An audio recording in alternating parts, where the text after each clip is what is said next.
The supplement your doctor recommended at 45 may be working against your body at 65. Not because the advice was wrong then, because your physiology changed and nobody updated the recommendation. More than 70% of women over 65 take at least one supplement daily. The supplement industry generates $60 billion a year in the United States. And the U.S. Preventive Services Task Force, the independent body that sets national prevention guidelines, has now concluded that the most common supplements taken by women over 60 show no evidence of benefit for the conditions they are sold to prevent.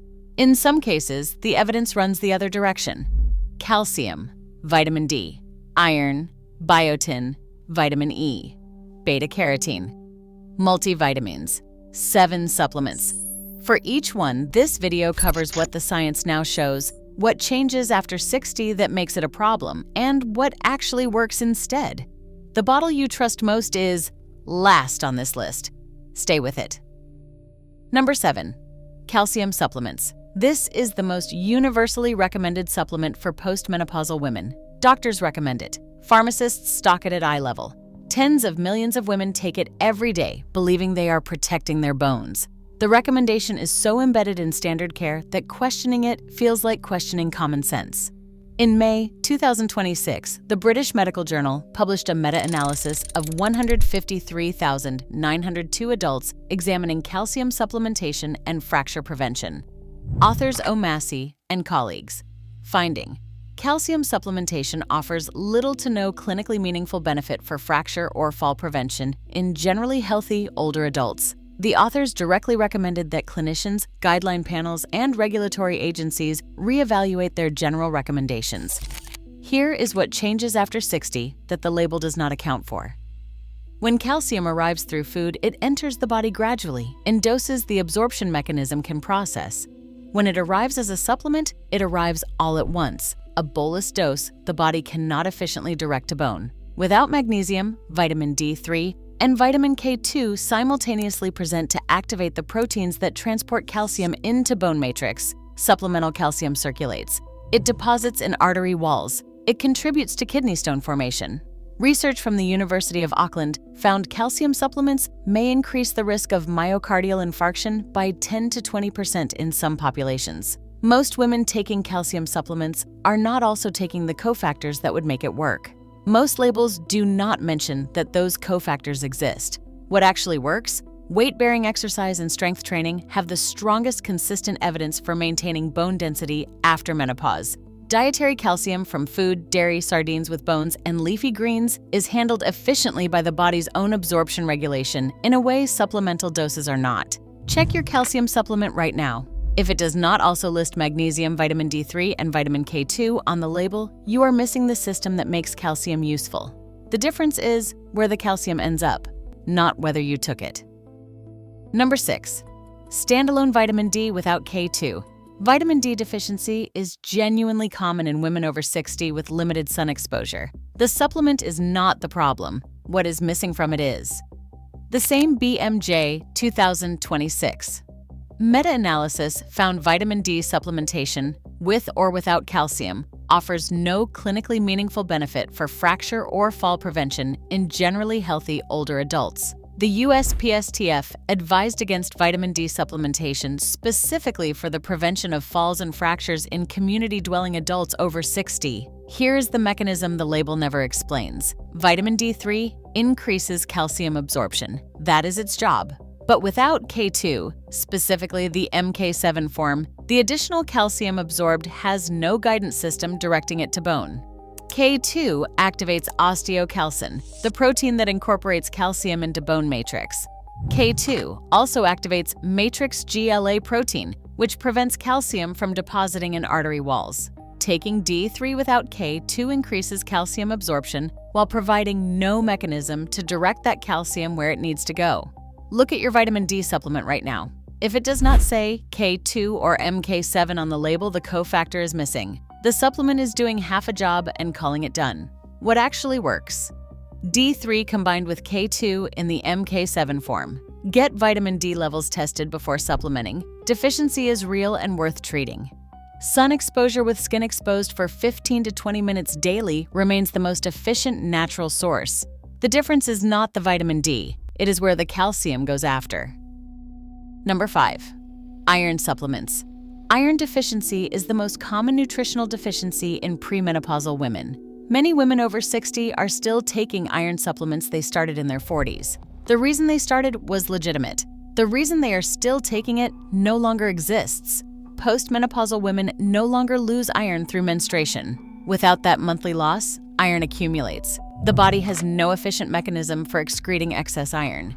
Accumulated iron creates oxidative stress at a cellular level, linked in research to increased risk of heart disease, diabetes, and liver damage. Most women's multivitamins still contain iron formulated for premenopausal needs.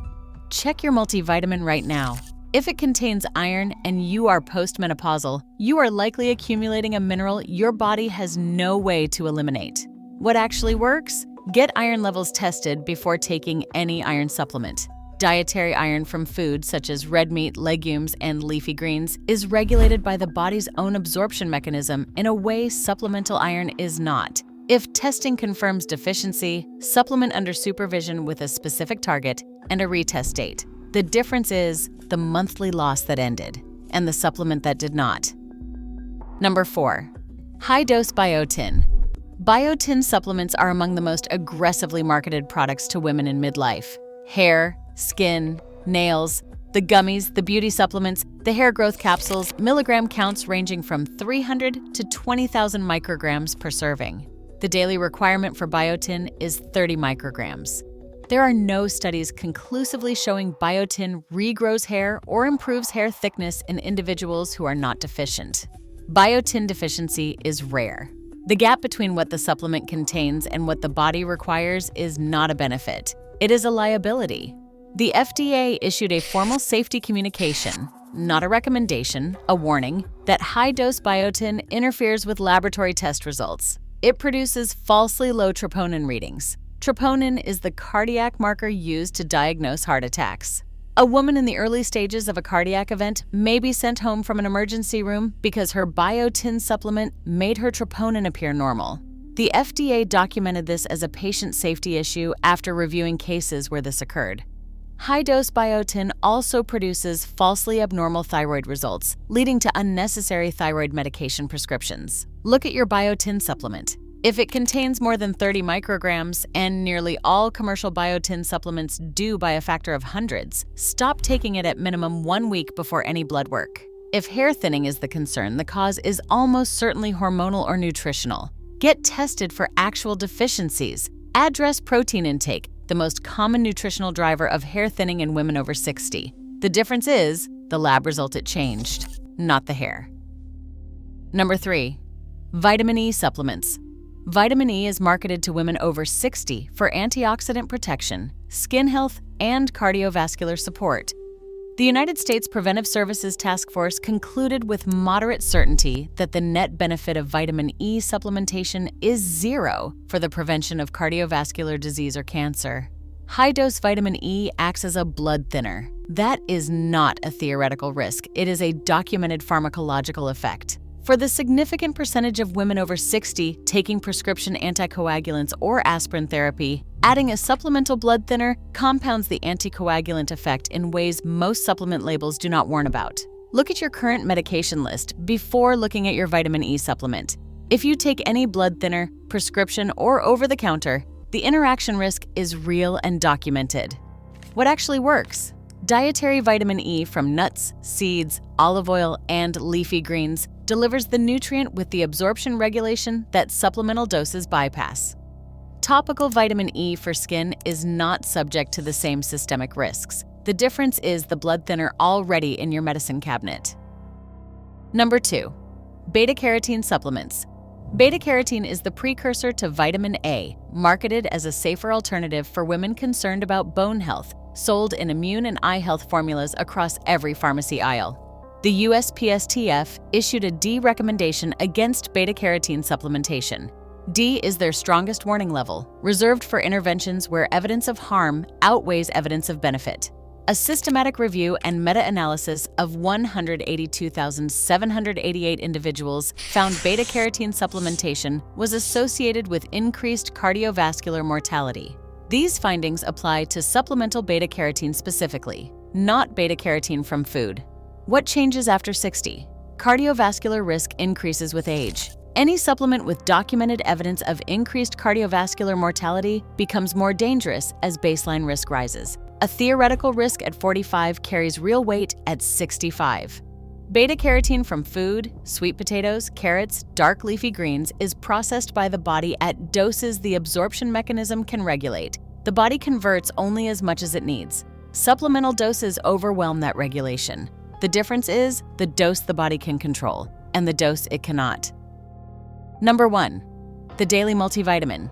Approximately 70% of adults over 65 take a daily multivitamin. It is the supplement most passively recommended by doctors. It is the supplement most associated with doing the right thing. It is the supplement least likely to be questioned because questioning it feels like questioning basic self-care. The U.S. Preventive Services Task Force reviewed 84 studies involving hundreds of thousands of participants and concluded there is no evidence of beneficial effect on cardiovascular disease, cancer, cognitive decline, or all-cause mortality from multivitamin supplementation in generally healthy adults. Johns Hopkins researchers reviewing the same body of evidence published an editorial in the Annals of Internal Medicine. The title was not a recommendation. It was a verdict. Enough is enough. Stop wasting money on vitamin and mineral supplements. Here's what makes the multivitamin the most important entry on this list. It is not just failing to help. For women over 60, it may be actively compounding the problems in entries 2 through 6. Most multivitamins still contain iron, a mineral postmenopausal women are accumulating, not depleting. Most contain preformed vitamin A at doses research links to reduced bone density, the opposite of the outcome the supplement is marketed to support. Most contain vitamin B6 at doses far exceeding the 1.5 milligrams daily requirement for women over 50. The RDA is 1.5 milligrams. Many supplements deliver 50 to 100 milligrams per serving. Excess B6 causes peripheral neuropathy, numbness, tingling, and burning pain in the extremities. It is documented, it is dose-dependent, and it is frequently misattributed to aging or early diabetes by women who do not know their supplement is the source. Pick up your multivitamin right now. Find vitamin B6 on the label. Find the milligram amount. If it reads anything above 2 milligrams, you are taking more than the daily requirement. If it reads 50 milligrams or higher, you are taking more than 30 times what your body needs. In a form linked to nerve damage, your doctor may not connect to the bottle in your cabinet. The daily ritual of doing the right thing is, in this specific case, delivering iron you do not need, vitamin A working against your bones, and B6 at doses documented to damage peripheral nerves, while providing no evidence of protection against any of the conditions it was sold to prevent. The difference is the supplement that does nothing, and the 3 inside it that are actively working against you. If this is the kind of research you want done for you every week, subscribing takes 2 seconds and costs nothing. 7 supplements. 1 industry assumption, that more supplementation means more protection. The science now shows the opposite is frequently true for women over 60, whose physiology has changed in ways the supplement industry has not accounted for and does not acknowledge on its labels. The supplements with genuine evidence for women in this age group are narrow and specific. Magnesium glycinate for sleep, muscle function, and over 300 enzymatic processes. Vitamin D3 combined with vitamin K, 2 in the MK7 form for those confirmed deficient by testing. Omega-3 in triglyceride form with IFOS certification for cardiovascular and cognitive health. Those 3, confirmed by testing, dosed appropriately. Nothing else taken on the assumption that more is better. The burden of proof belongs on the bottle, not on you. If you want someone applying this standard to every supplement category, what the science actually shows, what changes after 60, and what the 3 that actually work are, that is what this channel does every week. Subscribe, because next week we are applying the same framework to the supplements being sold specifically for menopause symptoms. And what we found about the most heavily marketed category in women's health will make this video look like an introduction.